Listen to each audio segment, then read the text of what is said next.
हाल फिलहाल में मेरे पास एक पेशेंट आया और उसने बोला कि डॉक्टर साहब अब आपको रेट कम करने पड़ेंगे। मैंने बोला क्यों?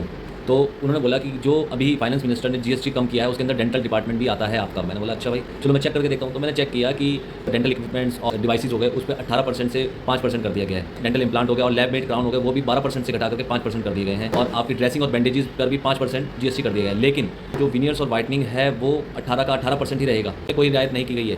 तो नॉर्मल खर्चे हैं वो तो वही के वही रहेंगे। जैसे आपने रेंट पे एक शॉप पे रखी है तो उसका रेंट हो गया, इलेक्ट्रिसिटी बिल हो गया, लैब चार्जेस हो गए, आपके स्टाफ की सैलरी होगी और साथ के साथ आपके घर के जो खर्चे होते हैं, चाहे वो डेंटिस्ट हो या एक नॉर्मल मैन हो तो स्कूल की फीस रहेगी, ग्रोसरी आइटम हो गए। तो ये चीज़ें जो होती है ना ये तो वैसे की वैसे मेंटेन रहती हैं। असिस्टेंट को कह दोगे कि भाई अब कुछ कम हो गया तो तुम्हें सैलरी कम करेंगे हम। आप अपने मकान मालिक को या जो आपने रेंट पे शॉप पे रखी है उसको आप कह दोगे कि नहीं जी अब जो है हम रेंट कम करेंगे। वो रेंट नहीं कम करने वाले भाई, वो रेंट क्यों कम करेंगे? उनके तो रेंट वैसे के वैसे रहेंगे ना। आप इलेक्ट्रिसिटी वाले को नहीं बोल सकते कि भाई बिल कम कर दे। और हर साल 10% स्कूल फीस जो है वो बढ़ती है। तो आप बोल करिए कि आपकी 6000 फीस है तो अगले साल वो 6600 कर देते हैं और हमारे में वो कम किया जा रहा है, उनके में वो बढ़ाया जा रहा है। तो भाई खर्चे तो वहीं के वहीं आ रहे हैं ना। तो इसलिए मैं यही कहना चाहूँगा कि आप ये मत सोचिए कि भाई आपके खर्चे कम हो गए हैं, जीएसटी कम कर दिया तो आपको डेंटल मटेरियल जो है या वो चीज़ सस्ते में मिलेगी, लेकिन आपके बाकी के खर्चे जो है वो वहीं के वहीं हैं। तो आपको भी उसी तरीके से सैलरी दी जाती है और उसी सैलरी के अंदर आपको अपने बच्चों की फीस वगैरह या कुछ निकालना होता है। सवाल पूछ के शर्मिंदा ना करें कि भाई सर आप तो ये करना पड़ेगा वो करना पड़ेगा, कि वो जवाब ऐसा जवाब दें कि आप खुद उसमें परेशान हो जाए। Thank you so much.